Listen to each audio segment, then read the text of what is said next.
Parfait. Donc, la mesure 15028, ça ne sera pas long. C'est un programme mis en place par le gouvernement du Québec en 2019 pour introduire 1 heure d'activité parascolaire au secondaire. Alors là, on parle d'école secondaire. Tantôt, Simon il va parler surtout de judo dans les écoles primaires, mais là, cette mesure-là, elle s'adresse pour les écoles secondaires. Alors, l'objectif, c'est de soutenir les établissements d'enseignement secondaire pour qu'ils offrent gratuitement 1 heure d'activité diversifiée dans les écoles à tous les élèves. Et puis, c'est un programme évolutif. En 2019-2020, il y avait environ 30 des écoles qui avaient droit. Mais là, la prochaine année scolaire, 2021-2022, ça va être 100 des écoles secondaires qui vont pouvoir bénéficier de cette mesure-là. Alors, qu'est-ce que l'engagement de l'école vis-à-vis ce programme-là? C'est d'offrir la possibilité que, comme je l'ai dit, que chaque jeune puisse participer gratuitement à 1 heure d'activité par jour de classe pendant un minimum de 28 semaines. Alors, au niveau du financement, c'est ça qui est la beauté de ce programme-là, c'est que c'est payé par le gouvernement au complet. Donc, le parent n'a pas besoin de débourser d'argent, ni l'étudiant. Et donc, c'est complètement financé. Et donc, le salaire de votre offre de service, si vous envoyez un entraîneur là-bas, il est rémunéré, vous donnez votre offre de service, quel tarif que vous chargez, et ça va être entièrement payé par ce programme-là. Il peut y avoir aussi de l'achat d'équipement qui est financé par le programme. Donc, si vous avez besoin de tatami là-bas ou de judogi, c'est possible de le faire financer. Comment que ça fonctionne? C'est que chaque école secondaire a un coordonnateur. Alors, c'est lui qui décide quelles seront les activités parascolaires qui vont être offertes dans les écoles. Alors, c'est lui qu'il faut contacter. Et bien souvent, il fonctionne en 3 sessions. Une session d'automne, une session d'hiver et une session de printemps. Et donc, vous pourrez offrir votre offre de service là, à chacune des sessions si vous le désirez. Alors, comment faire partie du programme? Comme je l'ai dit, il faut contacter le coordonnateur de l'école de cette mesure-là, la mesure 15028. Et puis, soit en personne, si possible, mais sinon, il va y aussi y avoir un site web disponible pour toutes les fédérations sportives dans lesquelles tous les clubs fédérés, non seulement en judo, mais dans tous les sports, pourront entrer leur offre de service et le coordonnateur aura accès à ces offres de service-là.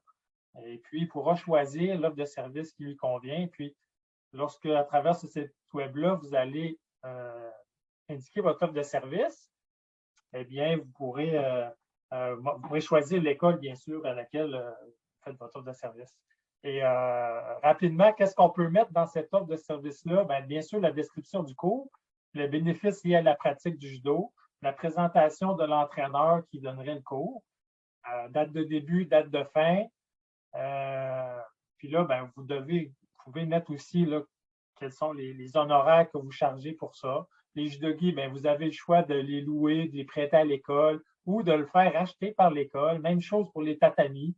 Alors, c'est en discutant avec le coordonnateur que vous pourrez établir tout ça. Et puis, c'est même possible de transporter les élèves de l'école secondaire jusqu'à votre dojo. Alors, ça peut être financé, c'est éligible ça aussi. Alors, si Martin parlait d'avoir quelqu'un à temps plein, eh bien, c'est une façon d'aller combler des heures supplémentaires pour avoir un entraîneur à temps plein en offrant du judo dans le parascolaire à l'école secondaire. Alors, ça fait le tour de ma mesure 15028. Alors, je vais vous présenter maintenant notre prochain conférencier.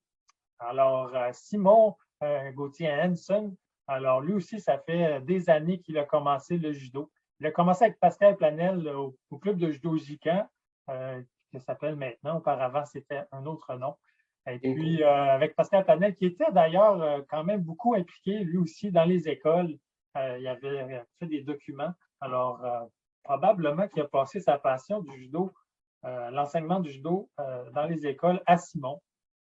Et puis, Simon, comme vous pouvez voir sur le PowerPoint, là, il est très spécialisé au niveau de l'enseignement envers les enfants. Il est technicien en intervention en délinquance, donc un diplôme universitaire également en prévention de la toxicomanie et de la criminologie. Alors, il sait comment bien interagir avec les jeunes. Simon, pour terminer, là, je me rappelle qu'il y a plusieurs années, il était venu me voir, puis il voulait partir le judo dans les écoles, et puis ça tombait en même temps que le programme Placement Sport. Et puis, on a dit, ben oui, c'est vraiment une voie vraiment à mettre de l'avant. Et puis, ça tombait bien, on pouvait avoir un peu de matériel avec notre programme Placement Sport pour des tapis puzzle et puis tout ça. Puis, on a lancé, on a accompagné Simon là, dans cette belle aventure-là. Et puis, à un certain moment, il y avait 10 écoles, il y avait du judo parascolaire et scolaire dans 10 écoles en même temps. Alors, plus de 600 membres, peut-être plus même, Simon doit voir les chiffres. Alors, voilà, Simon, c'est un expert pour offrir du judo dans les écoles primaires. Alors, Simon, je te donne la parole à toi. C'est gentil, Jean-François. Premièrement, félicitations à Martin qui a fait un super bel exposé. Puis, dans le fond, je ne suis pas un expert, là, je suis juste quelqu'un qui l'a expérimenté un peu. Là, je pense que tout le monde qui sont présents aujourd'hui sont aussi des personnes qui ont essayé comme moi. Dans le fond, j'ai eu beaucoup de plaisir à le faire. Puis, j'en ai encore beaucoup. Le judo dans les écoles, selon moi, c'est vraiment la base de la pyramide dont Martin parlait. Une base qui est très, très large et puis où est-ce qu'on pourrait aller chercher beaucoup de membres. Les jeunes ne connaissent pas nécessairement ça, c'est quoi le judo. Donc, à ce moment-là, c'est possible d'aller leur montrer directement c'est quoi dans toutes les écoles. Et puis, plus on est présent dans les écoles, plus on va avoir une base de membership qui est grande aussi. C'est vraiment, je pense que c'est pas trop difficile d'arriver dans les écoles, mais il faut savoir comment faire puis bien se démarquer par rapport aux autres disciplines. En gros, qu'est-ce que j'ai écrit? C'est ça, c'est la clé. Moi, je pense que le judo parascolaire, c'est vraiment le but à atteindre, qu'on soit présent dans la majorité des écoles au Québec, ça serait vraiment souhaitable. Puis mon projet, c'était ça. Puis à cause de la COVID, justement, ça m'a fait me ralentir. On a refermé un peu le club sur lui-même. Puis quand la COVID va arrêter, on va pouvoir se redéployer plus doucement peut-être. Donc, mes judokas, quand j'avais le club, ils venaient quasiment 100% des écoles. J'avais un club que j'avais dans un local commercial, mais tout le monde que j'avais eu quasiment, ça découlait du parascolaire ou du scolaire. Dans le fond, les parents des enfants qui participaient à mes cours, ils étaient intéressés. Souvent, je les voyais sur le bout de la chaise à regarder mon cours, puis j'allais les voir, je leur parlais, puis ils embarquaient dans mes cours. Fait que ça a fait en sorte que mes cours adultes se sont remplis. On est à peu près une cinquantaine à la fin d'adultes dans mon cours. Puis, j'ai jamais vraiment eu d'adultes de l'extérieur. C'était tous des parents d'élèves que j'avais.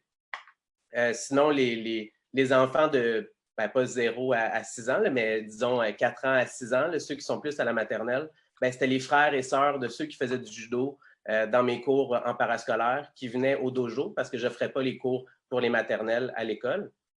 Puis ensuite, ceux qui étaient entre, disons, 7 ans et 12 ans, ils venaient bonifier au dojo, dans le fond, pour suivre des cours de compétition, pour suivre des cours de kata, pour suivre des cours de différents autres aspects du judo qu'on ne pouvait pas traiter naturellement en parascolaire parce qu'on n'avait pas assez de temps pour le faire. Puis quand il arrivait à une ceinture assez élevée, pour pouvoir apprendre les techniques, ça nous prenait le temps de le faire. Donc, ils venaient au dojo pour le faire.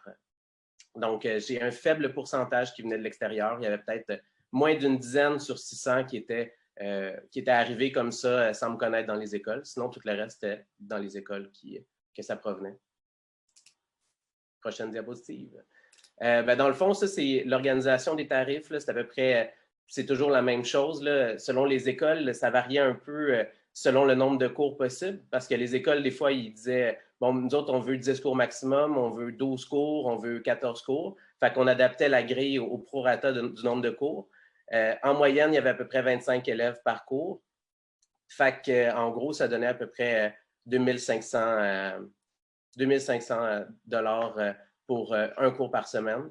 Donc, à ce moment-là, si on regarde ça d'une manière plus globale, on arrive à faire une fois par semaine 2500 pour une session. C'est quand même intéressant. Ça peut venir, comme disait Martin, ça peut venir quand même ça peut venir faire un salaire annuel intéressant pour quelqu'un qui va enseigner le judo parce qu'on peut avoir 10 plages horaires dans un horaire régulier de quelqu'un qui est 100% libre. Dans le fond, les 5 jours de la semaine, puis le midi et il y a le soir. J'étais en train d'essayer de développer avant que la COVID arrive le matin aussi, quand les jeunes arrivent à l'école pour essayer de les brûler pour que, dans le fond, le reste de la journée se passe bien.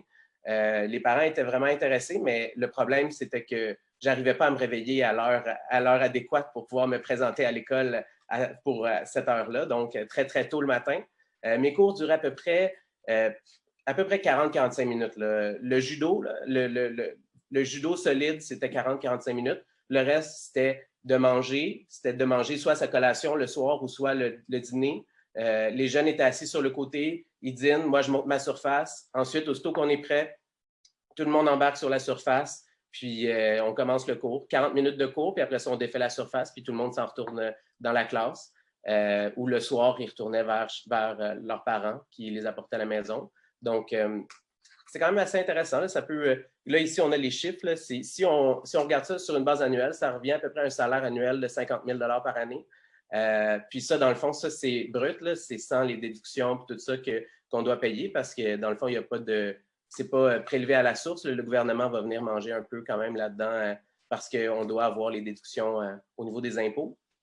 Mais ça n'inclut pas, par contre, les cours au dojo qu'on peut donner, les cours dans les camps de jour. Nous autres, on avait un camp de jour qui roulait, puis il roulait pendant 7 semaines l'été, puis ça donnait quand même un beau roulement pour les entraîneurs. Ils continuaient à donner des cours et tout ça.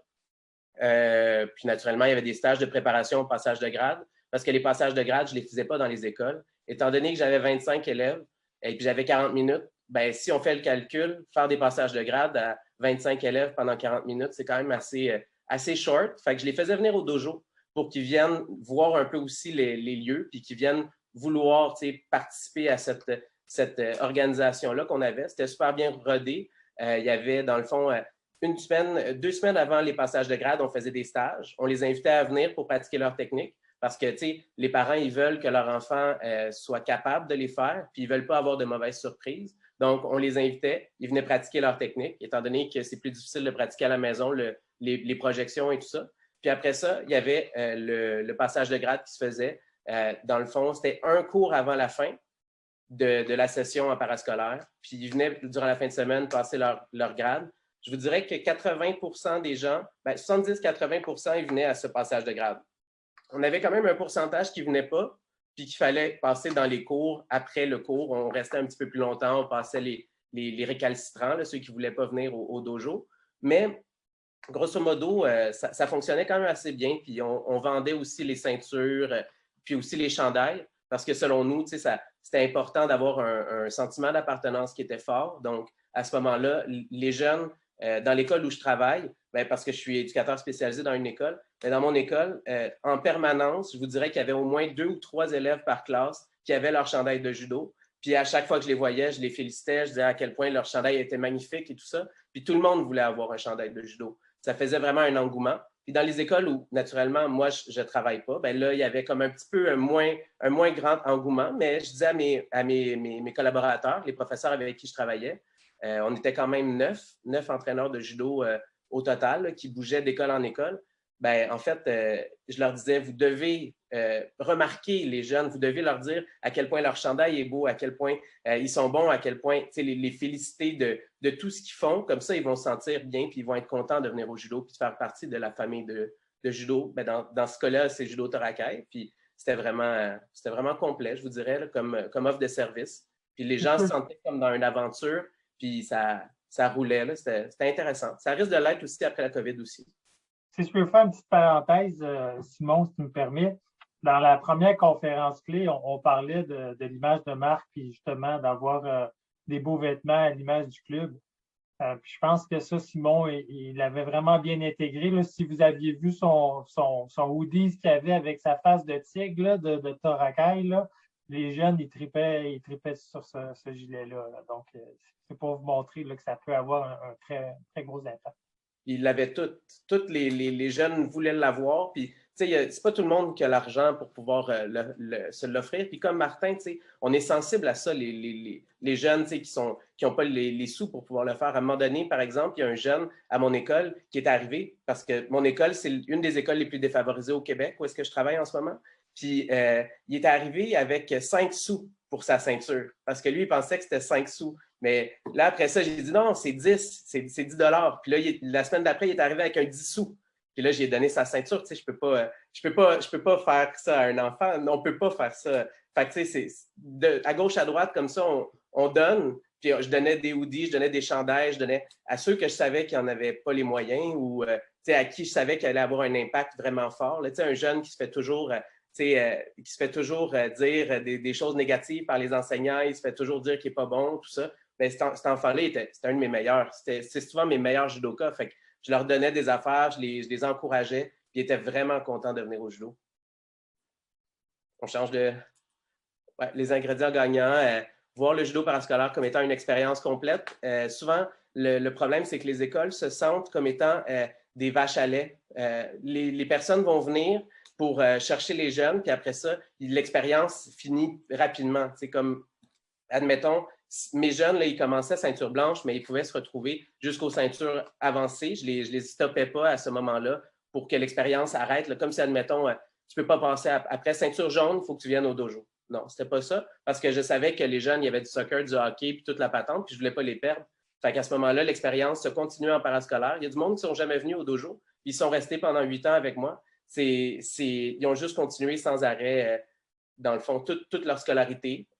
Parce qu'à un moment donné, j'avais aussi des cours au secondaire, puis j'ai eu des cours au secondaire, mais c'était plus difficile, parce que quand on ne part pas, selon moi, les jeunes au primaire, après ça, c'est difficile de les intéresser au secondaire.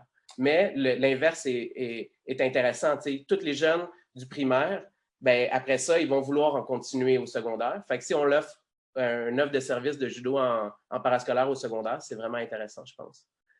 Sinon, connaître les particularités du monde scolaire, parce qu'en fait, les écoles, il y a des conseils d'établissement, il y a des parents, il y a les professeurs, il y a les TES, il y a les PEH, il y a les directions adjointes, secrétaires.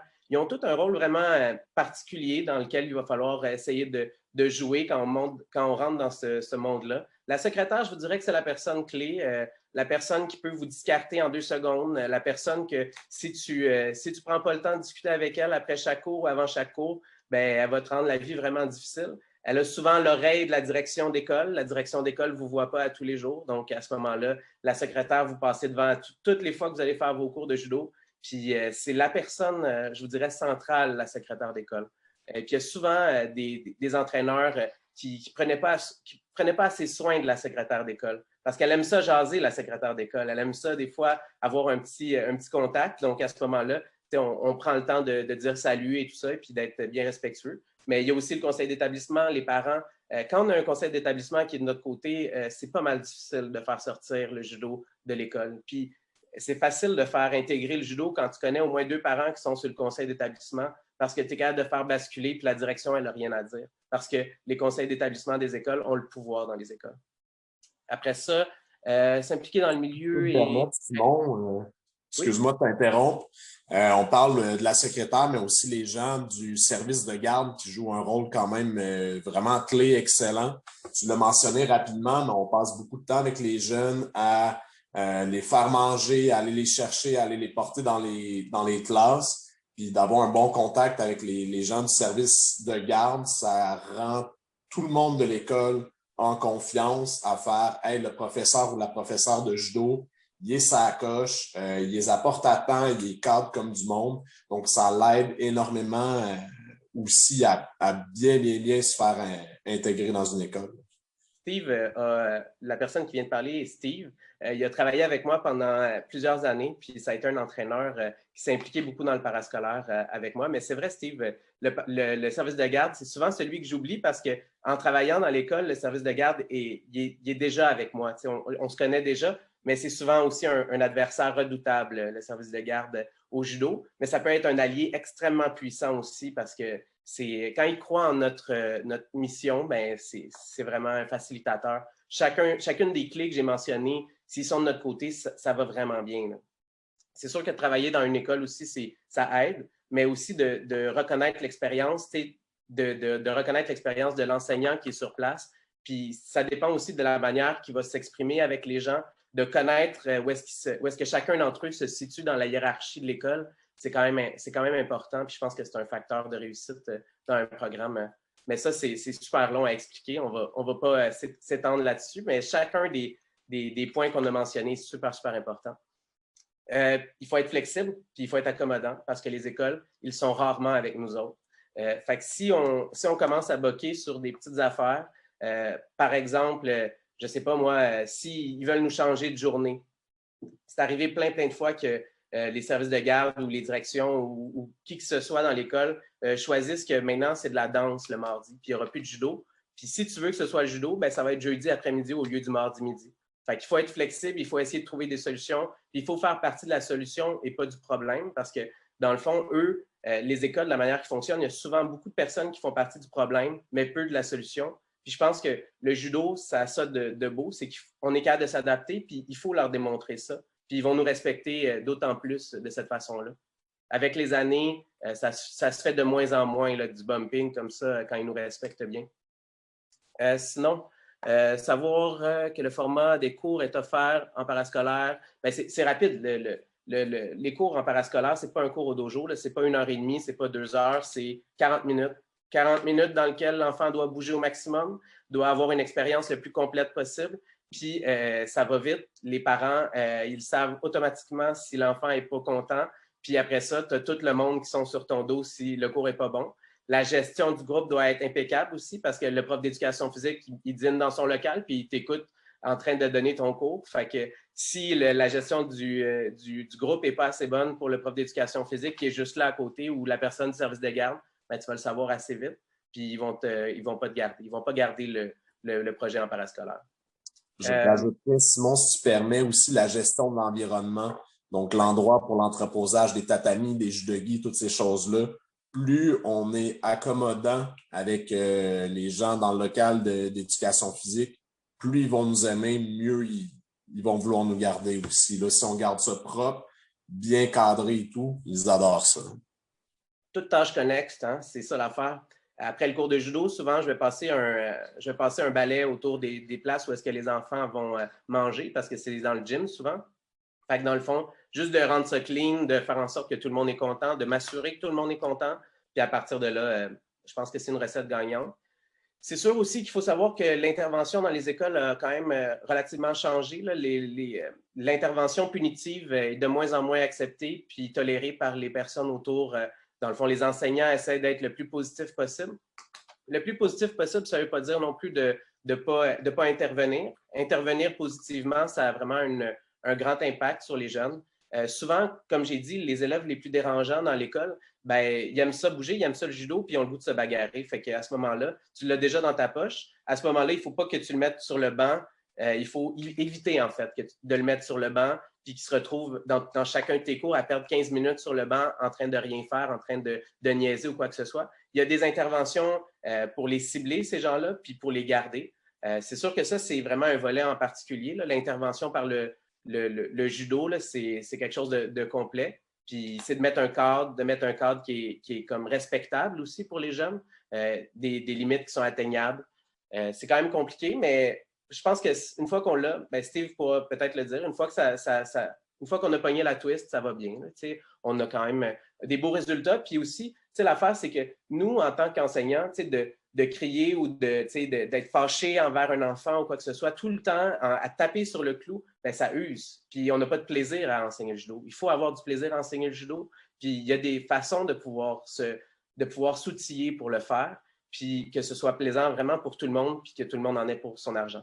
Après ça, j'ai aussi des fois pris des enfants avec lesquels ça ne fonctionnait vraiment pas, puis je leur ai suggéré d'arrêter le cours, mais c'est arrivé peut-être une fois sur 10 ans. Fait qu'à ce moment-là, 1 ou 2 fois sur 10 ans, c'est quand même une bonne statistique, je pense. Mais il y a aussi des matchs qui ne se font pas. Il faut savoir ses limites, puis à partir de là, mais il ne faut pas en prendre un par session puis le retirer parce qu'il y en a un qui va prendre sa place. C'est sûr, c'est la fonction du groupe. Quelqu'un va prendre la place de la personne qui dérangeait. Fait qu'à ce moment-là, il faut savoir dealer avec cette personne qui dérangeait et d'essayer de la dealer le mieux possible. Ensuite, faire le parascolaire uniquement dans le but de remplir son dojo. Bien, ça, les écoles, naturellement, ils ne sont pas super contents c'est la vache à lait. Ils ne sont pas contents de se faire prendre comme ça. Ils veulent que les élèves aient une expérience complète. Puis, c'est dans cet objectif-là qu'on fait en sorte que les jeunes se sentent jamais stoppés dans leur progression. Ils apprennent toujours, puis ils peuvent progresser dans les ceintures autant qu'ils souhaitent, autant qu'ils peuvent le faire. obliger les élèves à venir au dojo. Ça, dans le fond, il faut être plus insidieux que ça. Il faut y aller avec un peu avec intelligence. Moi, je ne disais pas venez au dojo, je disais venez passer vos grades au dojo. Et puis, si vous voulez faire de la bonification, si tu aimes telle technique, ben, tu peux venir. Si tu as le goût de faire des katas, ben, viens au dojo parce que je ne les enseignerai pas dans le cours où est-ce que tout le monde est. Fait qu'à ce moment-là, les jeunes, ils venaient. Ceux qui pouvaient, ils venaient. Ceux qui ne pouvaient pas, ils ne venaient pas. Mais au moins, je ne perdais pas le contact avec ceux qui n'étaient pas disponibles pour venir au dojo. Puis il faut connaître aussi les particularités des jeunes. Les jeunes ont de plus en plus de diagnostics. Les TSA, les TC, les DGA, les classes Phoenix, Kangourou, tu en as plein. Puis ça dépend des commissions scolaires souvent. Puis ils vont donner des noms aux classes qui sont vraiment variées.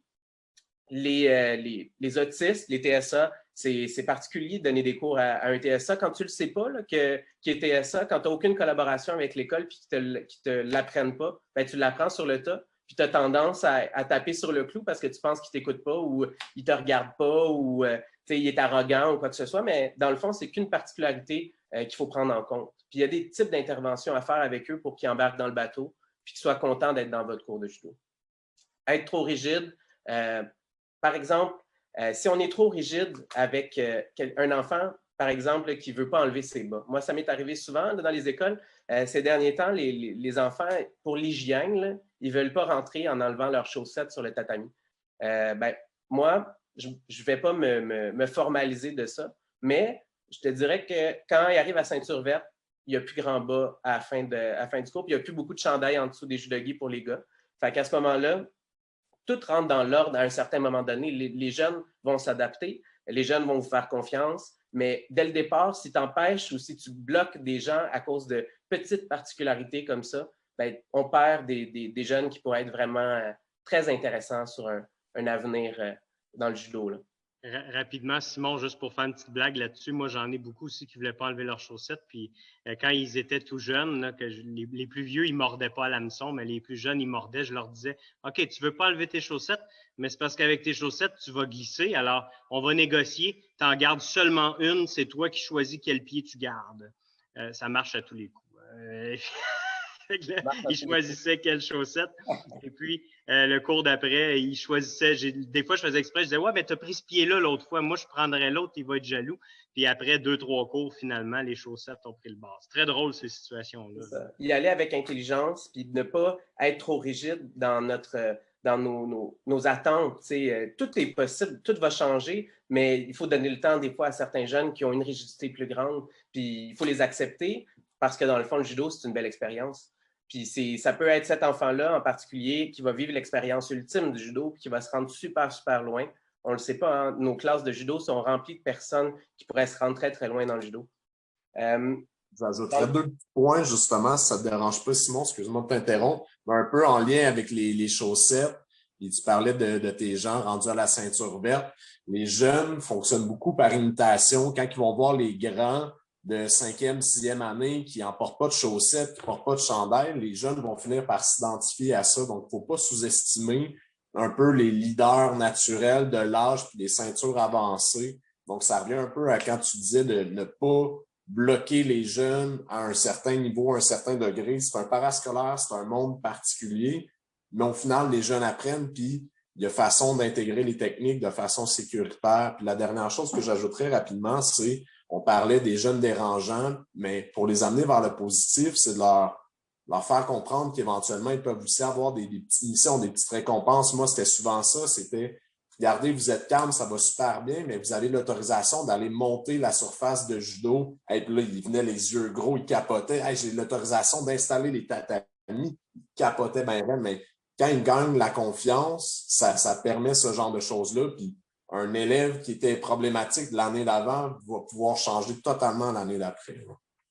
Effectivement, effectivement. Puis tu sais, c'est ça qui était intéressant avec l'organisation, Steve, qu'on avait, c'était qu'on pouvait échanger aussi dans les situations qu'on vivait, mais on pouvait échanger ensemble, puis on pouvait avoir des pistes de solutions sur qu'est-ce qui se passait. Il y a Julien, un autre des associés, qui disait, admettons, il y a eu un jeune qui a fait telle ou telle chose, bien là, on peut en parler, on pourrait essayer de trouver une solution pour que les cours suivants, ben, cet élève-là puisse venir dans son équipe au lieu d'être contre lui. C'est d'avoir une espèce de consultation, puis de ne pas se sentir seul, parce que souvent, dans nos cours de judo, on se sent un peu seul. Dans une équipe, on peut parler de solutions, mais seul comme ça, on est dans notre solitude, puis on passe à côté de plein de jeunes qui pourraient être vraiment intéressants. On switch à la prochaine diapositive. S'il te plaît, Jean-François. Merci. Dans le fond, c'est une des clés du judo parascolaire que j'avais fait. Il fallait impliquer naturellement et informer les élèves puis le personnel de l'école. En premier lieu, approcher la direction de l'école, c'est comme un incontournable parce que si on n'a pas l'aval de la direction, souvent, ça va être un petit peu compliqué. Par contre, on peut arriver à rentrer dans une école même si on n'a pas le contact avec la direction. C'est plus complexe, par exemple, quand la direction n'est pas de notre côté, mais ça se peut. Présenter le projet au conseil d'établissement de l'école. Ensuite, le conseil d'établissement de l'école, c'est facile de rentrer en contact avec eux quand même. On a juste à envoyer une lettre dans les écoles. On écrit conseil d'établissement de l'école, puis ils sont obligés d'ouvrir la lettre en présence de toutes les personnes qui font partie de ce conseil-là. Puis la direction de l'école, elle est sous la direction du conseil d'établissement de l'école. Fait qu'à ce moment-là, ça aussi, c'est une possibilité. Fait que l'offre de service, ils sont obligés d'en parler dans le conseil d'établissement si vous l'envoyez directement avec écrit conseil d'établissement à l'école. Fait que ça, c'est une autre possibilité. Présenter le projet de judo parascolaire aux membres du personnel.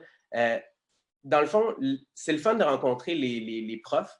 S'ils vous permettent de faire ça, les écoles, là, ça, c'est le best parce que les meilleurs vendeurs pour les élèves, quand vous allez passer dans les classes, c'est les profs. Si les profs, ils aiment ça, puis ils comprennent bien votre engagement, votre mission, bien, ça va être les meilleurs vendeurs pour que tous les élèves participent. Moi, dans certaines écoles où est-ce que j'étais, il y avait des classes là, qui étaient hyper représentées. Là. Il y avait comme, je ne sais pas, il y avait plus que la moitié de la classe qui faisait du judo. En 201, la classe 201, là, elle faisait du judo à 50 %. Bien, ce n'est pas moi qui ai fait un meilleur speech durant cette présentation-là devant ces élèves-là. C'est la prof qui a réussi à aller porter le speech plus loin, puis à dire aux jeunes, là, vous allez vous inscrire au judo là, parce que ça va être bon pour vous. Puis elle s'est assurée que les parents ils reçoivent le dépliant, puis qu'ils le rapportent à l'école. Fait que, tu sais, d'avoir les professeurs de notre côté, c'est magnifique. Ça rajoute vraiment dans la facilité. Après ça, le upgrade, c'est d'avoir les profs dans nos cours de judo. Avoir un prof, un enseignant, soit d'éducation physique ou soit un enseignant régulier là, de première, deuxième à sixième année, là, quand tu l'as dans ta classe, là, tous ces élèves veulent être dans ton cours de judo parce qu'ils veulent être capables de planter leur professeur sur le tatami. Là, vous voyez en dessous, j'ai une photo. Ici à gauche, c'est Julien, c'était mon associé. Après ça, vous voyez ici, il y a deux autres élèves. C'est des élèves qui ont commencé le judo il y a 8 ans, quand on a commencé dans les écoles. Puis maintenant, ils sont ceinture noire, puis ils donnent des cours dans les écoles. Bien, éventuellement, ils vont donner eux-mêmes les cours en parascolaire. L'objectif, c'était vraiment de créer la roue pour que les élèves des écoles en particulier réussissent à donner des cours dans leur propre école d'où ils viennent. Comme ça va devenir autosuffisant. C'était ça notre objectif. Là, c'est sûr qu'on a été un petit peu pris de court, mais eux, ils se sont rendus assez loin, puis ils sont rendus au cégep. Fait qu'à ce moment-là, ils peuvent donner des cours en parascolaire. Si je peux me permettre aussi, Simon, aussi, ces gens-là ont été nos premiers assistants moniteurs quand on a commencé le camp de jour aussi. Donc, c'était nos bras droits, c'était nos alliés pour faire le pont avec les jeunes des différentes écoles, puis nous aider à organiser les activités. Puis ça les a aidés à se responsabiliser aussi comme individus, comme judoka, comme premier job aussi pour certains d'entre eux. Oui, définitivement. Après ça, vous voyez, la personne du centre, c'est Madame Hélène. C'est une enseignante d'éducation physique qui a commencé le judo avec nous, puis elle a réussi à atteindre le grade de ceinture noire. Puis cette dame-là, maintenant, elle est à la retraite, là, mais elle avait 60 ans environ quand elle a passé à ceinture noire. Puis quand elle a commencé à faire du judo avec moi, elle avait à peu près 55 ans, quelque chose comme ça. Puis c'était vraiment... ça a été un aide incroyable. Puis elle a commencé à faire les cours en parascolaire, puis elle a continué après ça le soir. Elle s'est impliquée à tous les niveaux au dojo. Fait que ça a été vraiment... on a eu beaucoup d'autres profs qui se sont impliqués, mais elle, c'est la première qui a eu sa ceinture noire. Il y en a eu d'autres enseignantes qui ont eu leur ceinture noire, qui venaient juste pour le plaisir d'être avec leurs élèves. mais ça en est une. Après ça, il y a Thomas, qui est aussi un élève de la première école qu'on a parti en parascolaire. Donc là, maintenant, il y a quelque chose comme 21 ans. Là, fait que, il pourrait donner il donne des cours de judo, il donnait des cours au dojo, mais en parascolaire, pour lui, c'était plus difficile étant donné son horaire. Sauf que, tu sais, tout est toujours possible, puis il est très, très attaché au judo. C'est vraiment le fun d'avoir des gens qui continuent la roue, tu sais, qui peuvent continuer à enseigner dans leur propre école. C'était vraiment mon objectif. On va voir après la pandémie si c'est possible. Puis c'est ça, les enseignants, ils étaient gratuitement dans mes cours. Je leur donnais les ceintures. Tu sais, c'était comme de la promotion. Donc, à ce moment-là, tu payes normalement pour faire une promotion dans le journal ou faire de la promotion à la radio ou peu importe. Bien, là, dans le fond, moi, je payais leur ceinture, je payais leur inscription. Bien, je le mettais dans les pertes. Fait qu'à ce moment-là, ils étaient là. Puis ça me donnait aussi la possibilité d'augmenter mon nombre d'élèves dans chaque cours. Parce qu'avec un autre adulte, tu peux aller chercher un autre nombre d'élèves. Moi, dans mes cours, le midi, il y avait 50 élèves. Donc, à ce moment-là, j'avais 25 élèves avec moi, puis j'avais 25 avec elle. Mais elle ne donnait pas le cours, c'était que moi qui donnais le cours à 50 élèves. Fait qu'on avait la surface en conséquence aussi, mais ça me permettait d'aller chercher un montant qui était le double de ce que je vous ai montré la dernière fois. Donc, ça peut être intéressant aussi à moyen terme. On va changer de diapositive.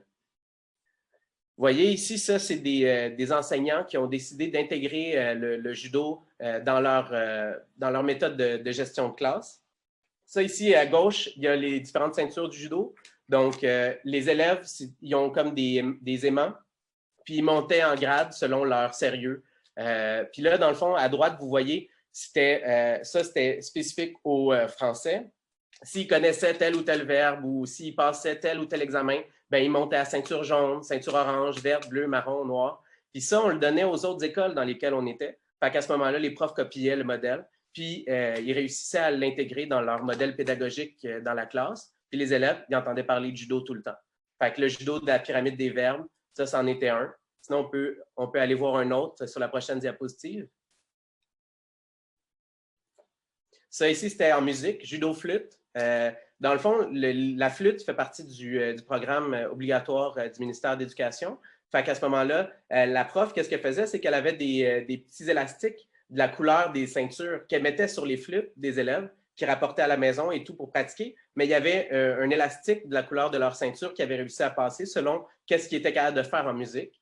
Donc ça, c'était vraiment intéressant. Puis j'avais aussi fait imprimer la maxime de Jigoro Kano. On ne juge pas un homme sur le nombre de fois qu'il tombe, mais le nombre de fois qu'il se relève. Fait que ça, c'est toutes des affaires qui étaient présentes dans l'école et qui sont présentes dans les écoles où est-ce que je suis passé. Donc, les profs, ils se l'appropriaient, puis ils s'en servaient pour justement faire de leur gestion de classe, puis que les jeunes comprennent bien, soient motivés.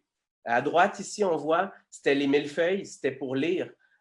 Les élèves qui lisaient, par exemple, là, je ne le vois pas, là, mais je me rappelle du système, qui lisaient 200 pages d'un livre, ben, il était ceinture jaune. Ensuite, 400 pages, ceinture orange. Puis là, après ça, à 1000 pages, il arrivait ceinture noire. Puis je pense, 1500, il arrivait ceinture blanche et rouge. Et puis après ça, ceinture rouge pour, je pense, ceux qui étaient le plus loin.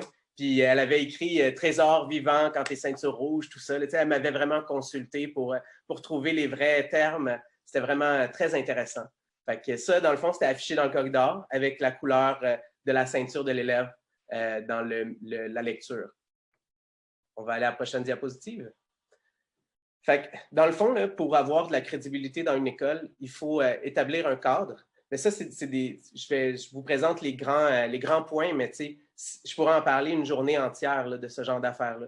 Puis, selon moi, plus on en parle de ça, plus on se sent outillé dans n'importe quel type de cours qu'on va donner.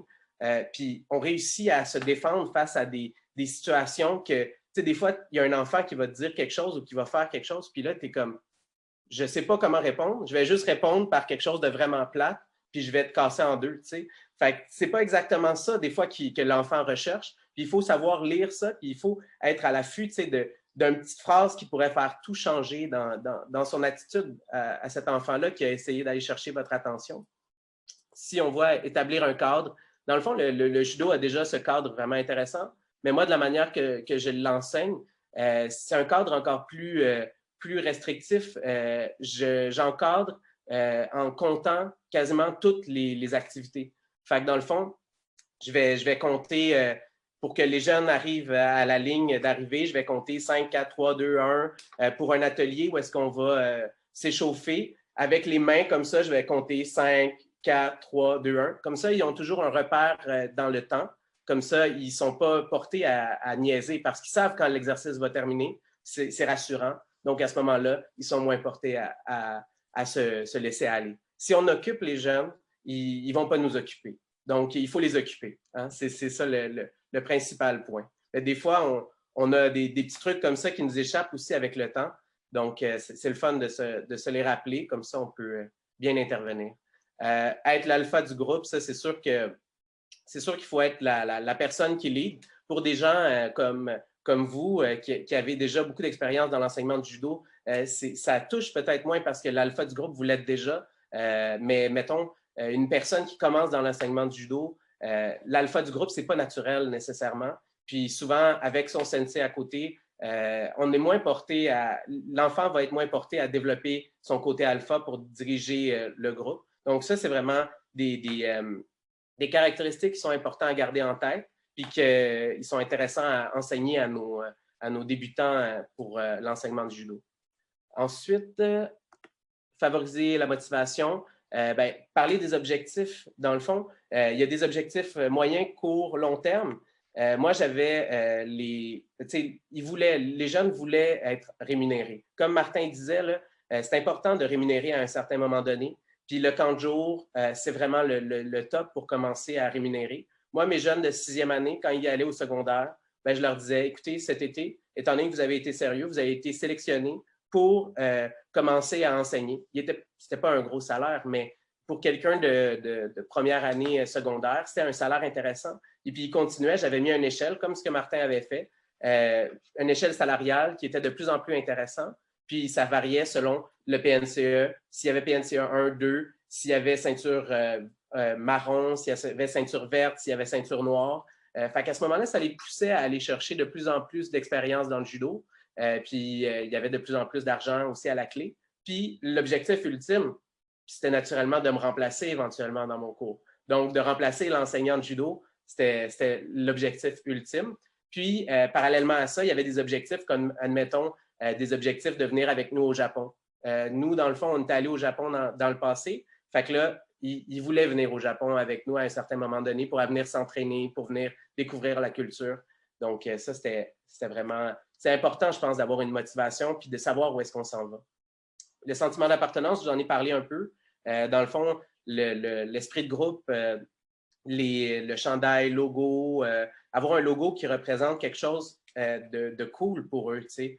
Faire en sorte que le judo soit plus que le judo, mais qu'il y ait aussi quelque chose de hors judo, comme admettons le voyage au Japon, c'était pas juste pour s'entraîner. La dernière fois, quand on était allé au Japon, on était allé 15 jours, puis on s'était entraîné 2 fois. Donc, ça vous dit un peu, c'était pas nécessairement pour s'entraîner. On a eu beaucoup de plaisir en parallèle à ça, mais le judo était la colonne vertébrale du voyage, mais ça donne que 2 fois, c'était pas vraiment juste ça qu'on a fait non plus.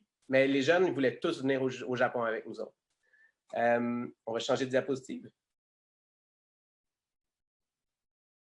Ça ici, vous voyez à gauche, c'était mon équipe. Juste avant, Simon, je m'excuse de t'interrompre. Une question, je ne sais pas si tu peux en parler sur l'échelle salariale que tu avais pour les jeunes. Si jamais tu as peut-être un exemple à présenter, je pense qu'il y a des gens qui voudraient peut-être le savoir. OK. Dans le fond, l'échelle salariale, pour les débutants, c'était à peu près, c'était forfaitaire. Dans le fond, les personnes qui s'en allaient au secondaire, je leur donnais une carte cadeau à la moitié du camp de jour puis à la fin du camp de jour. Parce que l'affaire, c'est que si on commence à avoir un taux horaire pour eux, il faut les déclarer comme étant travailleurs. Fait que ça, c'est comme des technicalités, là, mais moi, je leur donnais un certificat cadeau de Visa Desjardins. Fait qu'à ce moment-là, il y avait une carte avec un 200 $ ou quelque chose comme ça. Fait qu'à la fin, ils sortaient avec un 400$. Puis, dans le fond, ils nous aidaient. On en avait quand même pas mal des assistants. Puis ça nous aidait à contrôler le groupe parce que des personnes, comme tu le disais tout à l'heure, Steve, des personnes qui sont d'expérience, qui ont des ceintures plus haut gradées, les plus jeunes, ils vont les regarder puis ils vont faire comme eux. Fait que nous, dans le fond, on contrôle les plus hauts gradés par le fait qu'ils ont une responsabilité. puis les plus jeunes vont les suivre automatiquement. Donc, à ce moment-là, on n'avait pas trop de discipline à faire à cause de ça, justement, parce que les plus hauts gradés puis les plus avancés, ben, ils étaient tenus avec l'argent, tu sais. Mais ce n'était pas beaucoup d'argent. Tu sais, 400$ pour 7 semaines, que tu travailles à peu près 18 heures par jour, là, 5 jours semaine, c'est quand même c'est une première expérience de travail, mais ce n'est pas la mer à boire. Ce n'est pas trop difficile à générer cet argent-là non plus pour pouvoir les payer. Puis, dans le fond, après ça, quand ils arrivaient à peu près 15 ans, ben, on les mettait sur leur paye régulière parce qu'à 15 ans, on peut commencer à travailler. Parce que, dans le fond, quand ils passent au secondaire, ils ont à peu près 12 ans. Fait qu'il y avait un 3 ans où est-ce qu'ils augmentaient doucement de peut-être 100$ par été de plus. Puis à la fin, ben, ils étaient payés sur un taux horaire à 15 ans. Fait que ça, c'était intéressant pour eux. Puis, dans le fond, ils pouvaient faire... Puis quand ils arrivaient au cégep, ben là, on est arrivé à ce moment-là quand les jeunes commençaient à arriver au cégep, quand la pandémie est arrivée. Mais tu sais, comme je vous dis, c'est le cercle. On arrivait à pouvoir boucler la boucle, pouvoir arriver à avoir des étudiants qui ont suivi notre méthode depuis le début, puis qui deviennent assez vieux pour pouvoir devenir significatifs. Mais là, tu sais, je pense que... Est-ce que j'ai bien répondu, Steve, ou je me suis égaré, comme toujours?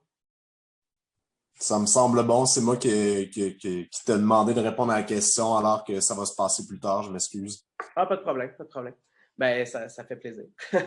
Il y a, ben, comme vous voyez ici à gauche, il y a toute notre équipe de compétition. Moi, à la fin de l'année, je leur donnais des plaques à ceux qui avaient été champions provincial ou champions canadiens. Puis, vous voyez, on a tous notre uniforme de judo. Donc, c'était vraiment intéressant. Les jeunes étaient vraiment attachés. J'ai des parents là, qui m'ont dit que les enfants ils faisaient juste du judo pour avoir le sentiment d'être avec nous autres, d'être avec le groupe. Après ça, ici à droite, on avait une mascotte. La mascotte, elle nous a un peu aidés. Ça a été le fun. Les jeunes aimaient bien cette mascotte. C'était facile de trouver une mascotte comme ça en plus, de tigre, comme dans Kung Fu Panda.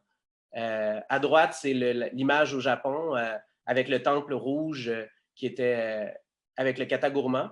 Ça, c'est aussi une image qui nous a beaucoup aidé pour faire notre publicité. En bas, il y avait encore notre équipe de compétition qui est toute en lignée. C'était pour un stage de nutrition qu'on avait fait. Puis à droite, ben, j'aimais vraiment ça, prendre des photos dans l'action. Fait que je leur ai dit à un moment donné, prenez vos judogi, allez dehors. Puis c'était à Amkoui, justement, il y a quelques années. On avait loué un gros presbytère. Il y avait comme 20 chambres. Puis les jeunes tripaient bien raide. Là. Dans le fond, ils ont pris leur judogi, ils sont partis. Puis moi, je les ai pris en photo comme ça sur le vif. Puis ça a donné des super belles images pour la promotion. C'était vraiment intéressant. On peut continuer, Jean-François. L'alpha, ben dans le fond, vous voyez un peu le fonctionnement. Les assistants sont devant ici. On les félicitait, on les encourageait. À ma droite, ici, vous voyez, ça, c'est des assistants plus haut gradés. Donc, eux, les assistants qui étaient plus d'âge début secondaire, ils étaient à notre gauche, devant tous les autres élèves. Puis, ceux à droite sont plus haut gradés, donc ils étaient sur notre base de rémunération horaire, sur le taux horaire. Puis, ceux à gauche, ceux devant moi, c'est-à-dire, ils sont avec des cartes cadeaux. Puis, ceux derrière, c'était les participants du camp de jour. Puis, vous voyez, il y a une ceinture orange là, qui a l'air de trouver ça vraiment le fun, ce que je dis derrière. Là. La tête est en train de tomber. Là. Fait que c'était assez amusant. On faisait ça quand même régulièrement. C'était dans notre ancien dojo. On peut continuer, Jean-François? Ah oui, c'est ça. Les photos, là, les photos qu'on avait du plaisir à faire, c'était dans le fond au Madrid pour aller à une compétition à Québec, justement. Il y a quelques années, on avait pris la photo avec le T-Rex, la photo du jour de l'an avec Julien dans la neige. Ça, c'était cool aussi, ça nous aidait bien. Le voyage au Japon, ça a quand même généré beaucoup d'envie. Puis, dans le fond, la photo au Kodokan avec Sensei Nagai et puis les personnes avec qui on était allés, ça avait été très intéressant. On peut continuer? Bien, moi, dans le fond, je vous dis, j'ai le rêve que le Québec soit vraiment développe le judo dans les écoles d'une manière globale. Puis, j'ai vraiment l'intention d'aider les gens qui veulent le faire. Puis, j'espère qu'on va se donner les moyens de pouvoir le faire aussi parce que je pense que les enfants en gagneraient énormément à pouvoir développer, avoir cette caractéristique-là dans les écoles du Québec parce que c'est là que ça va, le judo, dans les écoles. Puis, je pense qu'on a une belle place qui peut être faite. C'est sûr que si on arrive une fois de temps en temps, c'est moins impressionnant que si on arrive tout le monde ensemble organisé. Je pense que là, on aurait un effet de leviers beaucoup plus intéressants. Puis j'ai lu dans les conversations un peu en parallèle que il y a du monde qui ont de la difficulté à rentrer dans les écoles. Mais ensemble, on est capable de rentrer n'importe où. Il y a du monde qui sont un peu partout dans la hiérarchie du gouvernement au niveau de l'éducation qui font du judo. Là. Moi, j'en ai trouvé beaucoup, là, des gens sur mon chemin qui faisaient du judo, qui étaient DG d'une commission scolaire, qui étaient au ministère de l'Éducation, qui étaient à différents paliers, puis on réussit à faire notre chemin. Je pense que si on est organisé, on va y arriver. Puis il y a des beaux leviers comme le défi Pierre Lavoie qui pourrait nous aider aussi à aller plus vite là-dedans, puis avoir l'air plus sérieux. Merci de m'avoir écouté. Oui. Merci beaucoup, Simon. Merci à Martin également. Donc, ça fait le tour ça met fin à la conférence comme telle en termes de présentation. Avant de passer aux questions, je voudrais juste vous présenter la prochaine conférence, la 3e conférence clé, la 3e et dernière de cette série de 3, alors qui va avoir lieu lundi prochain. Alors, stratégie de communication efficace sur le web avec Laurie Dumas, une consultante spécialisée pour les stratégies web. Alors, comment mettre de l'avant votre image de marque sur le web et à travers les réseaux sociaux. Alors, je vous dis à ne pas manquer. Et puis, sur ce, je vais arrêter de partager mon écran et puis on va passer maintenant à la période de questions. S'il y en a qui ont des commentaires, questions, vous pouvez utiliser le chat ou lever la main en bas. Vous êtes les bienvenus. Là, on a dépassé un peu le temps qu'on avait mis à l'horaire d'1h30. Mais je pense que toutes les informations qui ont été données aujourd'hui, c'était vraiment très intéressant. Alors, s'il y a des questions, c'est maintenant le temps. Ah, il y a Martin Vallière qui a la main levée. Alors, Martin, tu peux poser ta question. Oui, en même temps, je voulais avoir un peu l'avis de nos intervenants d'aujourd'hui. Moi, je suis déjà dans les écoles. Et ce que je fais pour attirer encore plus l'attention, puis je voulais avoir un peu ton avis, Simon, là-dedans. Moi, je crée, mettons, j'ai 5 périodes de cours à donner. Je vais donner 5 cours différents de judo. La raison est simple, c'est parce que je veux que les élèves se parlent entre eux. Ils disent, hey, on n'a pas vu la même affaire. Donc, on va augmenter l'engouement dans les classes. Est-ce que tu es d'accord ou tu trouves que ce n'est pas une bonne idée? Bien, moi, dans le fond, j'ai une tactique qui s'appelle la poudre aux yeux. La poudre aux yeux, c'est quelque chose qu'on a développé, puis c'est comme l'ultime, dans le fond, du cours de judo. Tu le sais, comme beaucoup d'entre nous, il y a des choses qui fonctionnent vraiment, vraiment bien, là, que les enfants vont en reparler. Là. Si tu prends tous les enfants à la fin du cours, là, puis tu les garoches tous dans le gros tapis bleu, là, ça va être comme le truc ultime que tout le monde va parler. Là, ou mettons que tous les enfants te garochent sur le tapis. Ben, ça demande beaucoup de faire la prévision des cours de judo. Là, tu le sais sûrement très, très bien. Moi, j'y vais toujours sur la même chose. Mes jokes sont faits au quart de tour dans mes cours, puis je suis vraiment cours 1, cours 2, cours 3, parce que sinon, je m'y perds, surtout quand j'ai comme 10 cours différents. Si on commence à faire dans le fond, si on déplace nos cours, ben, c'est comme plus difficile de suivre un pattern qu'on peut s'y perdre. Mais toi, si ça fonctionne, c'est vraiment l'idéal. Je pense pas que je serais capable, mais de faire ça, les élèves, c'est sûr qu'ils s'en parlent, puis c'est sûr que ça peut donner quelque chose de vraiment cool. Là. Effectivement, oui, c'est ça. Puis j'embarque mes professeurs, puis définitivement, ça l'embarque. Ouais, tu veux avoir ce que tu n'as pas eu, fait que là, dans le fond, ils se parlent, puis ça crée quelque chose de le fun, je suis sûr. Oui, c'est ça. Puis après ça, on fait juste changer les périodes, puis on repart. C'est ça. Nice. Avant de passer à la prochaine question, il y a une information importante que je voulais mentionner. Alors, s'il y a des clubs qui sont intéressés à rentrer dans les écoles primaires, premièrement, ils pourront bénéficier d'aide, d'accompagnement de Judo Québec et aussi de Simon pendant l'année. Alors, Simon va être une personne ressource qui pourra continuer à aider. Et puis, l'autre information que je vous ai dit aussi, c'est qu'on a du matériel disponible à prêter, des tapis puzzle et des judogi. Alors, ce n'est pas un frein pour vous si vous voulez rentrer dans une école. Vous faites une demande. Présentement, on en a plusieurs de disponibles. Alors, c'est sûr qu'on va les octroyer premier arrivé, premier servi, mais on a facilement là, pour 8 écoles de disponibles là, en tapis puzzle en ce moment. Alors, voilà. Est-ce qu'il y a d'autres questions? Moi, j'ai peut-être une question pour toi, Jean-François. Est-ce que ça serait possible éventuellement peut-être de créer une espèce de registre de professeurs qui pourraient être disponibles pour les écoles ou pour différents projets de ce genre-là? Que ce soit par région ou quoi que ce soit. Donc, une plateforme peut-être pour que les enseignants, enseignantes puissent se manifester, puis dire, hey, ben moi, cette session-ci, je suis disponible ou quelque chose de genre pour qu'on puisse peut-être aider à partir des projets un peu partout au Québec. Je ne sais pas ce que tu en penses, là, je lance ça vite comme ça. Bien, c'est une bonne question.